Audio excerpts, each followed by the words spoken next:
주식심화론 오늘은 어떤 주제가 기다리고 있는지 화면으로 만나보시죠. 기다릴 가치가 있다. 2023년 조선운송 투자 전략. 신영증권 엄경아 연구원입니다. 연구원님, 안녕하세요. 안녕하세요. 잘 지내셨나요? 네. 네, 조선주 또 짚어보도록 하겠습니다. 수주의 질적 성장이 진행되고 있는 상황인데요. 단기적으로는 최근 들어서 좀 둔화되는 모습이고요. 또 내년도 전망을 보면 그래도 우리 13대 수출 품목 가운데서 조선에 대한 전망이 좋더라고요. 단기 수주가 좀 둔화된 상태에 대해서 어떻게 보고 계실까요? 일단 조선업 자체는 저희가 건설업과 똑같은 그런 수주 산업이긴 하지만 건설업과 달리 만들 수 있는 그 장소가 한정되어 있지 않습니까? 그래서 1년에 만들 수 있는 양이 제한되어 있는데 작년에도 1년에 만들 수 있는 것보다 더 많이 받았고 올해도 1년에 만들 수 있는 양보다 더 수주를 많이 한 상태입니다. 그래서 한마디로 이야기해서 이제 올해 장사는 다 끝났다라고 볼 수가 있는 상황이기 때문에 지금 굳이 공격적으로 수주를 많이 하는 것보다 내년으로 미뤄가지고 좀 수주를 하는 전략이 오히려 낫지 않는가라는 그런 조선소들의 전략을 취하고 있는 상황이라서 요즘에 수주량 자체가 조금 이렇게 줄어든 것처럼 보이실 수밖에 없는 상황이다라고 보셔야 될 것 같아요. 네, 그 선별적인 수주가 가능한 게 우리나라 조선사들의 협상력이 올라갔다라는 관점이잖아요. 지난번에도 네네. 그런 얘기를 좀 해주셨는데 그걸 좀 체감할 수 있는 것들이 있을지 변화 상황이 있는지도 궁금해요. 일단 선박의 가격 자체가 저희가 네. 저점 대비해서 거의 40%가량 오른 상황이거든요. 뭐 대장 선종들 같은 경우는. 네. 근데 그럼에도 불구하고 이제 요즘에 올해 거의 문 닫았다라고 하지만 그래도 수주 공시가 나오는 부분을 보면 그 가격에 지금 체결이 되고 있는 상황입니다. 그리고 저희가 매주 느끼시겠는데 지금 이제 운임이 좀 떨어지고 있다라는 얘기를 상당히 많이 들으셨을 건데 네. 그럼에도 불구하고 신조선 가격은 상당히 요지부동이거든요. 저희가 운임이 좀 빠지고 있긴 하지만 우리는 이 가격 이하로 수주를 받을 생각이 없다라고 조선소가 이야기했을 때 그게 바이어 쪽에 받아들여지고 있는 상황이다라는 게 저희가 선별 수주가 가능한 상태라고 보시면 될 것 같고요. 조선은 다른 어떠한 수주 산업보다도 시간 가치가 좀 중요한 편입니다. 왜냐하면 도크가 쉬지 않고 돌아가는 상황이어야 되는데 지금에서 저희가 한 6개월이나 1년 정도를 수주 활동을 안 하고 쉰다고 하더라도 도크는 그냥 쉬지 않고 돌아갈 수 있는 상황이 됐으니까 이제 그 정도의 시간적인 여유가 생겼다라는 게 선별 수주가 가능한 상황이라는 거겠죠. 네, 이렇게 수주가 두둑하고 도크가 바쁘고 활발하게 움직이다 보니까 이 조선 수주를 하는 데 있어서 협상력도 높아졌지만 철강 쪽과 함께 수주하는 것도 철강 쪽과 함께 진행하는 협상 같은 경우도 지금 굉장히 좀 팽팽하게 이어지고 있더라고요. 철강 쪽에서는 좀 올려달라고 하는데 조선은 좀 뜸들이기를 할 정도로 이런 그 철강 쪽에 있어서 가격 협상력도 조선이 좀 높아지는 게 아닌지 이것에 대해서도 한번 좀 지켜볼 필요가 있을 것 같은데요. 대장 선종하면은 컨테이너선과 LNG선이 있습니다. 해운 쪽의 업황이 워낙 역대급으로 네. 코로나 팬데믹 때 펼쳐졌고요. 그러면서 컨테이너 쪽에 대한 움직임도 주목이 됐었고 또 전쟁이 일어나면서 LNG 쪽에 대한 수요도 늘어나면서 LNG선 선박에 대한 그 수주가 계속돼 왔습니다. 그런데 최근 들어서는 또 좀 조용한 분위기인데요. 이유 알아볼까요? 일단 이번에 21년에 그 역대급이었던 컨테이너 시황에서 정말로 발주가 많이 되었습니다. 뭐 거의 한 1년 반 동안 컨테이너 선사들이 한 40년 정도 벌 수 있는 어닝을 그 짧은 기간에 다 벌어들였거든요. 네. 그래서 뭐 내년부터 환경 규제가 바뀐다. 아직까지 뭐 어떠한 스펙이 막 자리를 잡을지 모르겠다. 그리고 예. 이 신규 스펙으로 나온 선박들이 너무 비싸다. 여러 이야기가 있지만 그러한 가격에 대한 허들이 전혀 없을 정도로 상당히 발주가 많이 나와서 저희가 30년 만에 호황이라고 기억을 하는 2007년보다도 발주가 더 많이 나온 선종이라고 보시면 될 것 같고요. 그래서 그 배들이 내년과 내후년에 그 역사상 1년에 인도될 수 있었던 컨테이너량의 그 상한선을 뚫고 이제 인도가 될 예정입니다. 근데 요즘에 이제 컨테이너 운임이 상당히 많이 빠지고 있는 상황이잖아요. 그래서 네. 향후에 2년 동안 인도를 받을 선박이 조금 두둑하게 있는 상황이기 때문에 컨테이너 선주들 같은 경우도 지금 여전히 캐시를 많이 들고 있는 상황이지만 지금으로부터 내년 시황은 조금 지켜보고 다시 투자 판단을 하자라는 그런 판단을 내린 것으로 저희는 보고 있고요. 그럼에도 불구하고 이제 오늘 아침에도 또 에버그린이 향후에 뭐 네오파나마스급 정도 되는 컨테이너 선박에 대한 신조 문의를 지속적으로 진행을 하고 있어서 추가적으로 또 발주가 나올 것 같다라는 이야기도 여전히 이어지고 있는 상태입니다. 근데 상당히 비싼 가격을 조선소가 부르고 있고 해운사들은 조금이라도 싸게 하려고 하는 그 간극이 지금은 좀 벌어져 있는 상황이다 보니 요즘에 좀 발주가 나오지 않고 있는 그런 모습을 보이고 있는 상태이고요. 그리고 LNG 캐리어 같은 경우는 지금 현재 조선 업체들이 2026년까지 인도할 수 있는 그 도크를 다 채운 상황입니다. 그래서 일부러 2027년부터 인도할 수 있는 슬롯은 그냥 닫아놓은 상태거든요. 근데 올해 연 내내 왜 카타르 프로젝트 내용 되게 많이 들으셨잖아요. 근데 그것도 올해도 발주가 나오고 내년에도 발주가 나올 예정인데 2027년에 대한 도크를 우리나라 조선 업체가 열기 전까지는 어차피 발주를 아무리 문을 두드려도 성약이 되지 않기 때문에 나오지 않는 것이고요. 내년에 이제 이 부분을 재개함과 동시에 거의 발주가 또 나오지 않을까라고 보고 있습니다. 네. 조선 같은 경우는 워낙 장기 사이클이고요. 이렇게 수주가 몰릴 수 있는 여건이 형성되는 게 쉽게 오는 건 아니잖아요. 네네. 근데 우리가 가장 최근에 기억하는 그 호황이 말씀해 주신 그 2007년? 경에 있었던 그때 호황인데 그때 호황보다 더 좋은 지표를 가리키는 것들도 많이 눈에 띄고 있군요. 그때 호황보다 이제 선종별로 조금 차이가 있는 거죠. 그때 호황은 드라이 벌크선, 저희가 철광석이나 석탄을 주로 네. 나르는 선박이 제일 호황이었었고 이번에는 이제 일반적인 소비재, 완성품을 나르는 컨테이너 선종이 가장 좀 호황이 좀 컸었죠. 그래서 그때보다 오히려 컨테이너 선사들은 지금에 더 돈을 많이 버는 상태이고요. 희한하게도 그때보다 운임이 낮은데도 불구하고 벌크 선사들도 2007년보다 더 돈을 많이 번 선사들도 많은 상황입니다. 그런가요? 네네. 왜 그럴까요? 그때 대비해서 좀 어떻게 보면은 상위 업체로 좀 선박이 몰려 있는 상황이고요. 저희가 컨테이너랑 벌크는 조금 영업을 하는 행태가 다른데 컨테이너는 절대적인 운임을 취해서 저희가 매출로 그 수치를 하는 거라고 한다면 벌크 같은 것들은 스프레드 영업이라고 보시면 돼요. 저희가 얼마나의 차이를 가지고 이거를 사서 파느냐 그 영역이기 때문에 저희가 7,000과 7,500 그리고 3,000과 3,500은 어차피 차이가 똑같잖아요. 절대적인 운임의 차이가 있지만 거기서 올 수 있는 수익은 결국 똑같은데 이러한 수익을 낼 수 있는 이 선박들을 상당히 많이 확보를 했습니다. 이번에 시장이 안 좋아진 거의 10년 동안 뭐 회사가 좀 안 좋아져서 망한 회사가 있다라고 하면 그 회사의 배들이 다른 데로 흡수가 된다거나 해서 조금 이렇게 집중적으로 몰렸는데 그렇게 잘 모아놓은 선사들이 이번에 어닝을 오히려 2007년보다도 더 벌고 넘어간 상황입니다. 근데 희한하게도 부정기 선사들 같은 경우는 2021년에 컨테이너 선사들처럼 그렇게 공격적으로 발주는 하지 않고요. 지금 그 돈을 다 온전히 들고 있는 상황입니다. 네.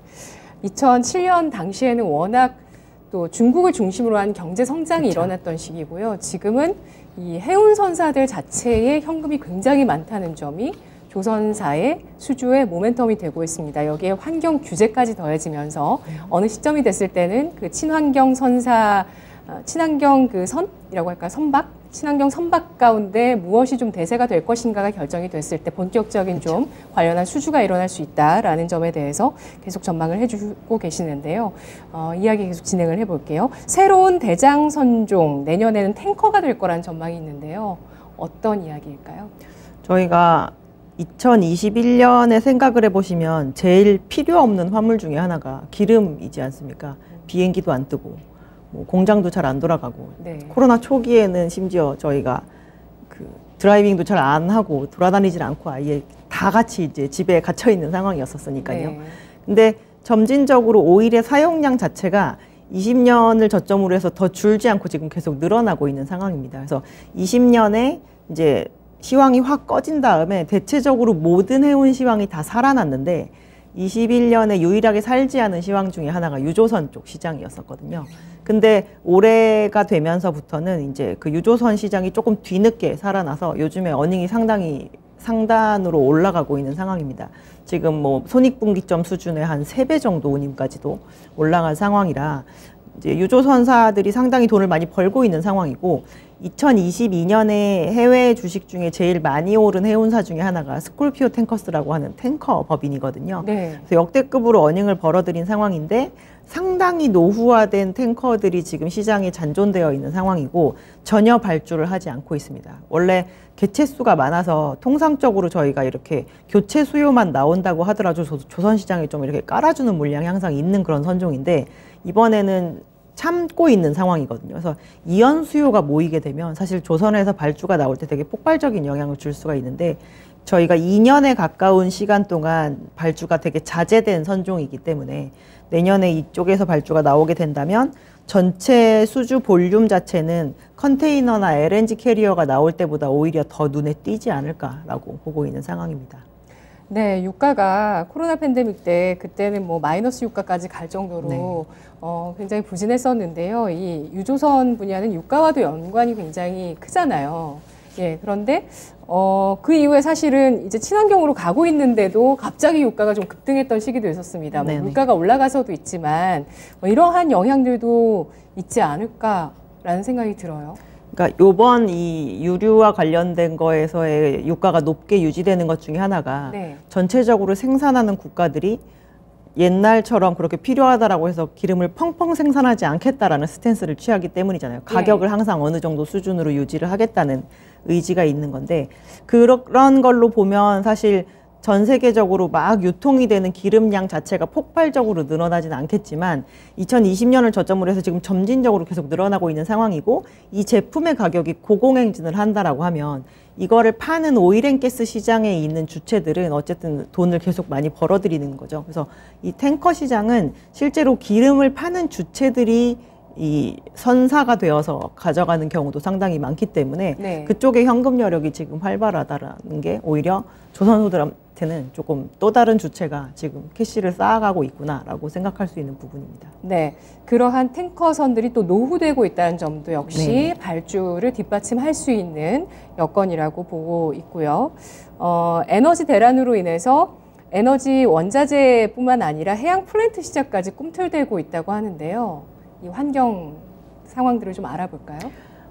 우리나라 조선업체들이 이 해양 플랜트에 되게 크게 뒤었었지 않습니까? 2015년, 16년 이럴 때. 네. 근데 그 이전에 발주가 된 물량 중에 아직까지 조선업체가 자기네들의 재고에 들고 있는 선종 중에 하나가 드릴십이라는 선종들이 있습니다. 그래서 그럼 얼마나 오래 들고 거의 있는 10년 가까이 들고 있는 거죠. 네. 그래서 대우조선해양 같은 경우는 이거를 4척을 가지고 있었고 네. 삼성중공업 같은 경우는 5척을 가지고 있었는데요. 최근에 이것들이 이제 재고로 남아있다가 누군가에게 팔려 나가고 있는 상태입니다. 그래서 지금 현재 대우조선해양 같은 경우는 이제 재고가 하나 남은 상황이고 삼성중공업 같은 경우는 2개밖에 남지 않았는데 이것들이 가서 이제 해운사처럼 이렇게 돈을 받으면서 저희가 드릴링을 하는 그런 시추 작업을 하게 되는데 이 시추 운임 자체가 오히려 요즘에 상당히 높게 형성이 되고 있거든요.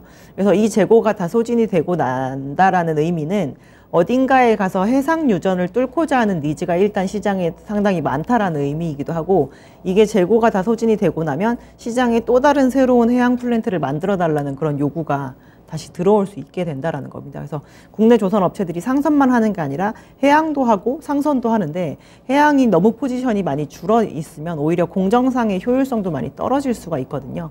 그래서 기존의 뭐 20-30%의 해양 그리고 나머지의 상선 이런 포지션을 밸런스 있게 가져갈 수 있다라는 입장에서도 지금 이제 오일앤가스 시장의 주체들이 돈을 벌고 해양에 대한 시추 니즈가 계속 생긴다라는 것 자체는 조선 업체들한테는 상당히 큰 그 발주자가 돌아오는 그런 효과다라고 보시면 될 것 같습니다. 네, 해양 플랜트의 그 전방 산업은 뭐라고 봐야 될까요? 그냥 오일앤가스 시장이라고 보시면 될 것 같아요. 에너지 시장. 저희가 네, 판매를 네. 하는 뭐 네. 쉘, 쉐브론, BP 막 이런 데처럼 업스트림 네. 업체들이 전방이다라고 보시면 될 것 같습니다. 네, 오일과 가스를 하는 업체에서 그 해양 쪽에 시추를 하는 플랜트 발주를 하게 되는데 이런 해양 플랜트가 오래된 불황을 겪어오다가 이렇게 10년 가까이 갖고 있던 재고까지 팔려 나갈 정도로 불황이 해소되고 있는 국면입니다. 전반적으로 뭐 이 선종별로 봐도 긍정적으로 돌아가고 있다는 걸 좀 확인할 수 있는 것 같아요. 에너지, 원자재 이런 쪽은 좀 긍정적으로 많이 돌아가고 있는 것 같습니다. 예, 그리고 소비재도 뭐 요즘 경기 침체라고 얘기는 하지만 뭐 최근 그 해상 운임이 좀 낮아지긴 했지만 그 전까지는 굉장히 좋았었고요. 그 전까지는 예. 이제 좋았던 그 기고 효과를 요즘 제일 많이 겪고 있는 것 중에 하나가 소비재를 이제 나르는 그런 네. 물류업체들이라고 봐야 되겠죠. 기고 효과가 뭐 나타나고 있어도 어쨌든 그 해운 업체들은 또 엄청난 현금을 또 갖고 있다는 점도 네네. 앞으로 조선사에 어떻게 또 수주로 나오게 될지 투자로 이어질지도 주목이 되고 있는 상황인데요. 실적 턴어라운드 시기를 주목해서 봐야 된다는 의견을 계속 주셨습니다. 이렇게 조선 같은 경우는 수주를 받고 나서 실적이 이제 잡힐 때까지 시차가 있기 때문인데요. 근데 그 수주 작년 재작년 이어졌던 수주보다 사실 주가가 이런 플랜트 기자재 기업들보다 조선주 같은 경우는 좀 주가의 괴리가 좀 있잖아요. 그래서 이 괴리가 해소되는 시기가 조선주들의 실적 흑자 전환 시기다라고 계속 얘기를 해주셨잖아요. 지난 분기 실적 시즌에 대해서 좀 평가를 해주시면서 내년에 실적 턴어라운드 빅 이벤트 어떻게 통과하게 될지도 전망해 주시죠. 일단 완성조선 업체들 같은 경우는 2022년 3분기 실적일 때 현대중공업 그룹 안에 포함된 기업들만 흑자 전환했습니다. 네. 나머지 기업들은 아직까지 흑자 전환을 하지 못했고요. 그 이유는 저희가 20년, 21년, 22년의 매출을 잘 추적해 보시면 수주를 그렇게 많이 받았다는 뉴스를 많이 봤음에도 불구하고 매출은 거의 늘지 않고 있어요. 대우조선해양이나 삼성중공업 같은 경우는. 근데 21년에 많이 수주한 물량들을 저희가 주로 23년에 이제 건조를 하게 됩니다. 그래서 내년이 된다라고 해도 이제 저희가 손익분기점 이상의 매출이 나오기 시작해야 기업들은 이익이 나는 거잖아요. 그래서 그런 측면에서 23년이 되면 뭐 현대중공업뿐만 아니라 다른 그룹사들도 이제 다 흑자 전환을 하게 되는데 한두 분기 정도의 뭐 실적 기간 차이 뭐 요 정도는 있을 수 있겠지만 네. 내년에는 전체적으로 더 많은 배를 만들고 그리고 더 비싼 배를 만들므로 인해서 다 실적이 이제 전환이 될 예정이고요.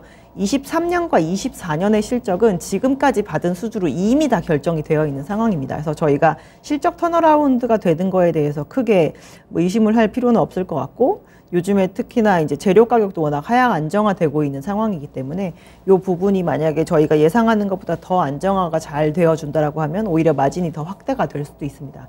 근데 올해 이제 아까 기자재가 더 좋은 마진을 네. 냈다고 말씀하셨는데 네. 기자재는 선박이 완성되기 이전에 저희가 제품을 납품하잖아요. 네. 그래서 이미 비싼 배들한테 납품될 그 제품들이 조금 미리 납품이 된 거죠. 그래서 올해 오히려 더 비싼 제품을 만들어 본 경험을 기자재 업체들이 먼저 한 겁니다.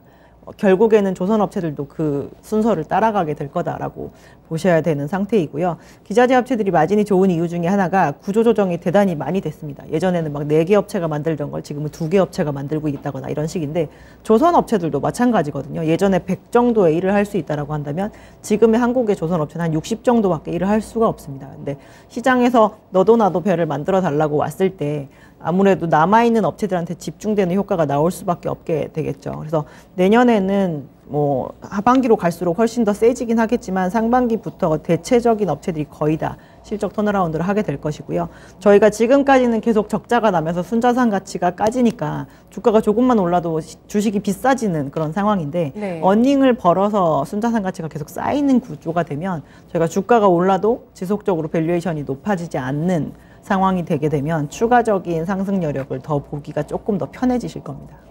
네. 그렇게 그 사이클의 전환으로 인해서 주가가 상승하고 그리고 실적이 높아지기 때문에 그 올라가는 주가를 받쳐주는 그런 흐름이 내년부터 네. 좀 중장기적으로 이어질 수 있나요?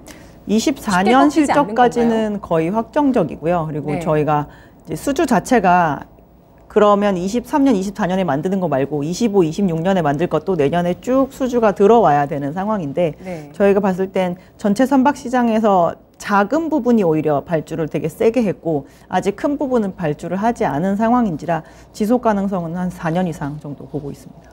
네.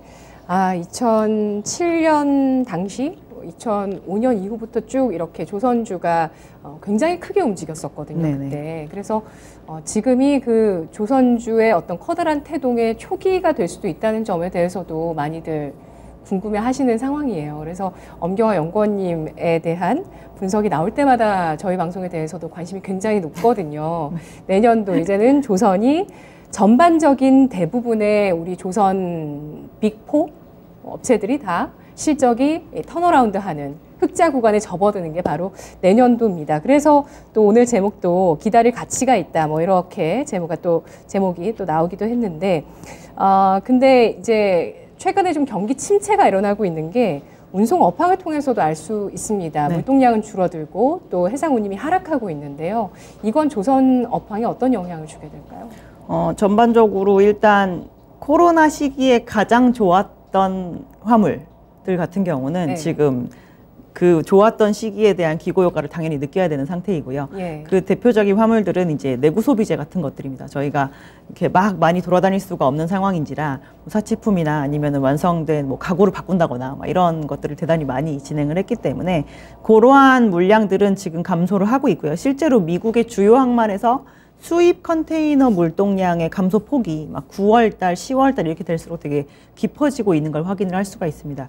이 부분은 아마 내년 상반기까지 저희는 이어질 수밖에 없다라고 보고 있는 상황인데, 저희가 이미 그런 화물들을 수송을 하는 컨테이너 선사들이 거의 1년 반 만에 40년치 어닝을 벌었다고 말씀을 드렸잖아요. 그래서 내년에 설사 이게 적자 구간으로 간다고 하더라도 뭐 현금이 대단히 모자란다거나 이런 일을 보일 가능성은 상당히 제한적이고요. 저희가 21년에 상당히 핫했던 시장을 보면서 22년에 기존에 사업을 하지 않고 있던 주체들이 이 컨테이너 원양 시장에 조금 뛰어든 주체들도 있는데, 운임이 지금 코로나 이전으로 거의 돌아가기 직전이거든요. 저희 원래 SCFI라고 하는 그 컨테이너 운임이 900에서 한 1000 정도였었는데 올해 1월 7일 기준으로 5100까지 넘었다가 지금 지난주 기준으로 1138까지 빠졌습니다. 거의 뭐 코로나 이전 대비해서 지금 10몇 % 정도밖에 더 높지 않은 상황인데요. 지금은 어쨌든 적자가 안 나지만 연말에 이제 결정을 하겠죠. 23년에도 이 노선에서 장사를 할 것인가 말 것인가.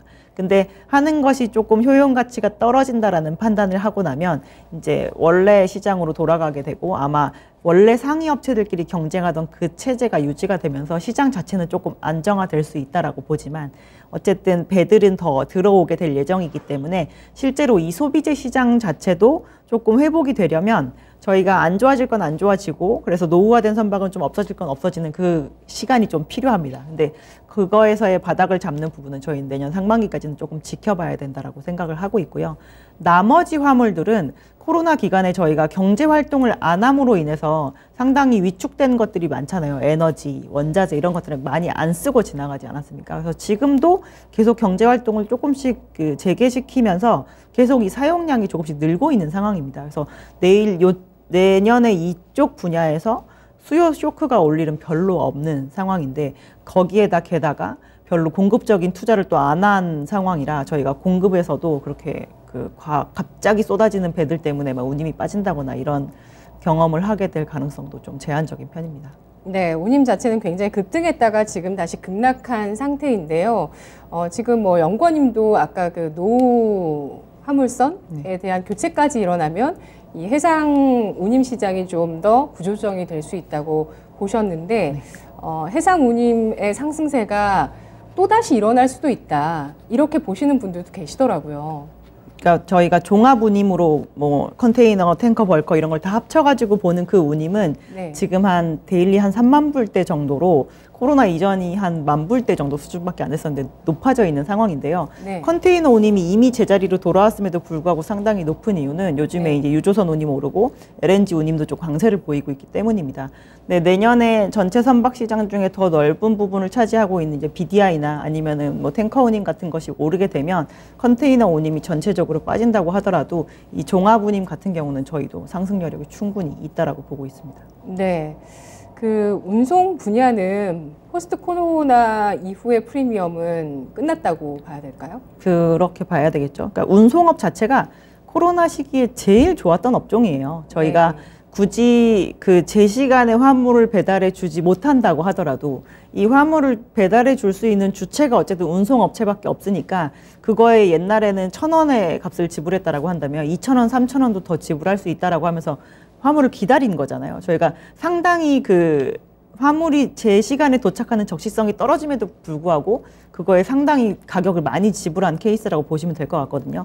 근데 이제 요즘에 뭐 항만의 배들이 너무 적체되어 있다거나 이런 뉴스들이 점점 사라지고 있지 않습니까? 그래서 원래 상황으로 돌아가게 되는데 저희가 공급망에 대한 이런 불균형이 해소가 되는 시점에 굳이 운임에다 프리미엄을 얹어서 지불할 주체들은 아무도 없겠죠. 그래서 이러한 부분, 당연히 코로나 때문에 붙었던 프리미엄은 사라지고 나서도 계속 영업적으로 저희가 이익을 볼 수 있는 업체들은 뭐 수혜를 볼 수 있겠지만 아닌 업체들이라고 한다면 그 프리미엄은 빼고 생각해야 된다라고 보셔야 될 것 같습니다. 네, 이렇게 운송업이 한 차례 큰 코로나 효과가 있은 이후에 제자리로 돌아갔는데요. 그러면 협상 주도권을 가져갈 수 있는 주체는 누가 될까요?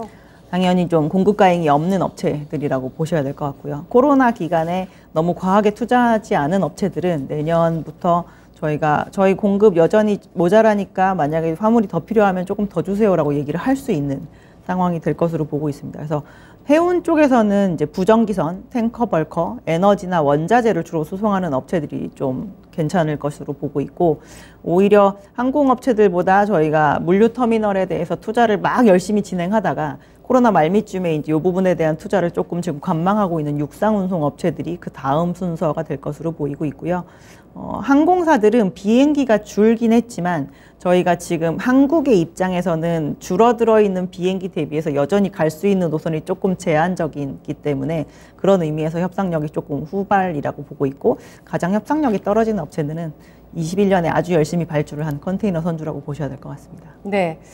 협상 주도권을 가져갈 수 있는 협상 주도권이 있는 운송업체 측은 원자재와 에너지 쪽이 될 수 있다라는 전망입니다. 여기에 내년도에 각국에서 뭐 중국을 비롯해서 각국에서 인프라 투자가 좀 확대될 수 있다 이런 전망도 있고요. 네. 그리고 또 전쟁 이후에 전쟁이 어느 정도 만약에 마무리가 된다면 전쟁 이후의 재건까지도 더해진다면 사실 관련한 업황은 급속도로 좋아질 수 있는 그런 변수도 좀 숨어 있는 상황이라고 볼 수 있을 것 같은데요. 중국 같은 경우에 최근에 위드 코로나 정책으로 급선회하고 있습니다. 영향 어떻게 이어질까요? 중국이 근데 저희가 봤을 때는 내수 경제는 상당히 급속도로 풀 수 있을 것으로 보고 있는데, 네. 뭐 국제적인 이 무역에 대한 부분이나 이제 사람들이 오가는 그런 하늘길을 100% 연다거나 이런 부분은 조금 늦을 거라고 보고 있습니다. 그래서 경제 활동을 안 함으로 인해서 지금까지 눌려있던 수요들은 많이 살아날 수 있는 상황이지만 저희가 다시 막 중국인들이 관광객으로 들어오고 이러한 상황이 되기까지는 조금 시간이 걸릴 것으로 보고 있기 때문에 전체적으로 뭐 지금까지 이야기한 뭐 원자재 에너지 쪽 수요가 늘어날 것에 대한 부분은 상당히 예상치가 좀 밝은 편이고요. 항공 쪽으로 해서 뭔가 중국 노선이 되게 활성화되지 않겠나라는 그런 부분은 조금 기대가 적어야 된다라고 보고 있는 상황입니다. 왜 그럴까요? 중국 같은 경우는 원래 땅 자체가 상당히 넓어서 우리나라처럼 국내선보다는, 그러니까 국제선보다는 국내선의 비중이 상당히 큰 나라거든요. 네. 그러니까 일반적으로 이 땅이 넓은 나라들의 특징인데 미국이나 뭐 중국 이런 데들이 이제 국내선의 비중 자체만으로도 항공산업이 충분히 돌아가는 그런 편입니다. 근데 저희가 제로 코로나에서 위드 코로나로 가긴 하지만 그럼에도 불구하고 이제 외부에서 들어오는 거에 대해서 열지 않아도 내수 경기만 활성화해도 여전히 살릴 것이 상당히 많이 남아있는 상황이라고 한다면 그 부분에 대해서는 조금 먼저 여는 거에 대해서는 생각을 하기가 어렵겠죠. 중국 입장에서는. 그러면은 뭐 중국 항공 쪽에 대한 규제는 내수 위주로 일단 풀고 그 이후로 지켜본다는 말씀이시죠? 그럴 것으로 저희는 보고 있습니다. 예. 만약에 무언가 풀게 된다면 가장 늦게 풀리는 영역이지 않을까라고 보고 있습니다. 네, 중국에서 항공 영액, 네, 항공 영액이 해외 쪽으로 본격화되는 시기는 좀 늦춰질 수 있다는 관점이십니다. 내년에 대한 전략 세워보도록 하겠습니다. 조선주 투자하시고 좀 잘 기다리시는 분도 계시겠지만 기다리기 힘들어 하시는 분들도 계실 거고요. 뭐 조선뿐만 아니라 사실 요즘은 많은 종목들이 조정을 많이 겪어서 그렇긴 합니다만 조선과 운송에 대한 내년도 투자 전략, 이 투자 전략의 포인트를 잘 정리해 가야 그래야 또 수익을 볼 수 있지 않을까라는 생각이 들고요. 그리고 내년도에 조선과 운송의 탑픽도 한번 좀 꼽아보도록 하죠. 일단 해상운송 쪽은 손에 들고 있는 캐시가 많아야 됩니다. 저희가 지금 고금리 구간으로 가고 있는 상황이기 때문에 돈 없이 사업을 하려고 하는 주체들의 기업을 사서 저희가 불안불안해하면서 볼 필요는 없을 것이라고 보고 있고요. 그래서 공급 과잉 이슈 없고 현금 많은 업체, 그리고 국내 상장사 중에서는 저희는 그런 업체가 한 페노션 정도밖에 없지 않을까라고 생각을 하고 있고, HMM도 아니고요. HMM 같은 경우는 일단 지금 투자도 많이 해 놓은 상태이고, 그 업황 자체가 저희가 좋아질 거를 보지 못하잖아요. 개별적으로 업체들은 대단히 돈을 많이 들고 있지만, 전 세계적으로 머스크도 CMA, CGM도 MSC도 상당히 많은 캐시를 들고 있는 상황이긴 한데, 컨테이너 업황에 대해서 저희가 좋아질 거라고 보지 않기 때문에 그 섹터 내에 있는 주식이 다른 업체들보다 훨씬 상승 여력이 많다라는 거에 대해서는 조금 이견을 가질 수밖에 없는 상황이죠. 탑다운 방식으로 봤을 때는 그렇죠. 일단 섹터 중에서 페노션이 더 유리하고 업황이 더 유리한 게 무엇일까를 보고 그 안에서 저희가 더 재무적으로 더 우수한 업체를 이제 픽을 해야 되는 상황이라고 한다면 지금 상황에서 해운사는 저희는 페노션 정도밖에 없을 것으로 보고 있고요. 저희가 2006년 말 이럴 때 조선업종에 대해서 사람들이 봤던 그 뷰가 갈렸었던 그때가 좀 많이 기억이 납니다. 그래서 그때도 내년에 대해서 전체 수주 시장에 대한 전망 기관들의 전망도 상당히 많이 바뀌었었고, 애널리스트 뷰들도 되게 갈리고 있는데 요즘이 딱 그런 상황이거든요. 그러니까 저도 지금까지 신나게 올랐으니까 부담스럽다라는 의견이 되게 지배적이시잖아요. 그리고 수주 전망도요. 얼마 전에 봤던 건 좀 부진할 거라는 전망도 봤거든요. 지금도 여전히 23년에 대해서 22년보다 부진할 거라고 하는 그런 전망이 있습니다. 근데 좋아질 거란 전망도 제가 오늘 방금 전에 보고 왔기 때문에 아까 그 13대 수출업종 가운데 조선에 대한 전망이 좋다고 맞습니다. 제가 말씀드린 거였어요.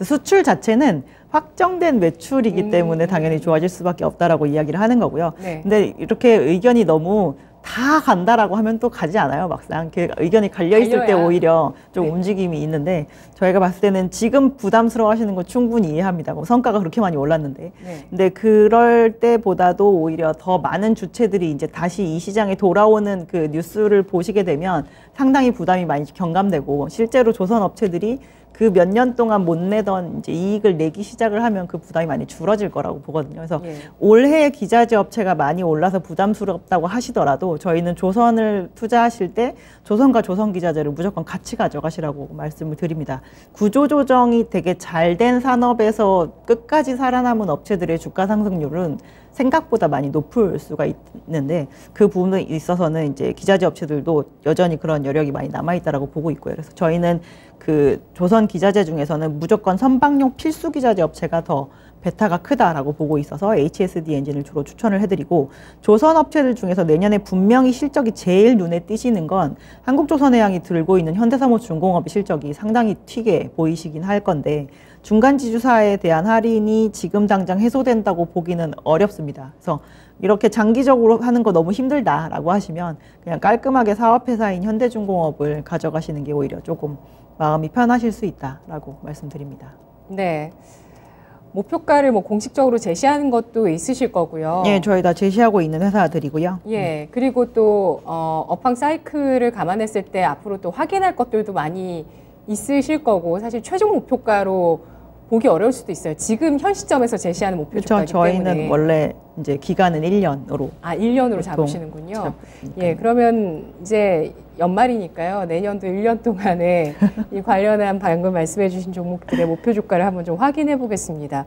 페노션 같은 경우는 얼마까지 보실까요? 저희 한 12,000원 정도 제시를 해드리고 있고요. 아마 보시네요. 시장에서 제일 높게 말씀드리고 있는 것 같아요. 예. 그리고 HSD 엔진 같은 경우도 15,000원. 지금 대비해서 한 2배 정도 수준일 것 같고요. 다 배수로 지금 보고 계십니다. 네. 네. 나머지도 마찬가지긴 한데, 현대중공업과 한국조선해양 같은 경우도 16만 원 제시를 해드리고 있습니다. 예, 한국조선해양과 현대중공업, 예, 이렇게 꼽아 주셨습니다. 내년도 조선 운송에 대한 투자 전략은 결국에 조선 같은 경우는 이 조선의 빅4 기업들이 모두 실적이 흑자 전환된다라는 부분이 될 겁니다. 따라서 그동안 겪던 어떤 주가 밸류에이션에 대한 부담을 해소할 수 있다는 점이 내년도 실적의 전환과 함께 나타날 수 있다는 것 투자 포인트로 꼽아주셨고요. 운송 같은 경우는 벌크선에 대한 시황 전망이 긍정적입니다.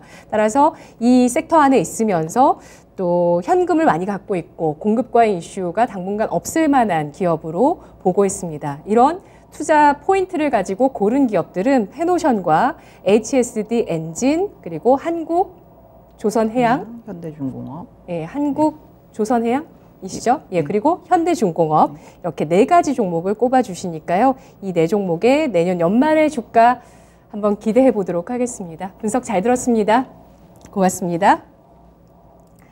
지금까지 투자 판단에 도움드릴 수 있는 내용들 알아봤습니다. 다만 주가의 상승과 하락을 보장하지 않는다는 점 유의하시면서 투자해 나가시면 좋겠습니다.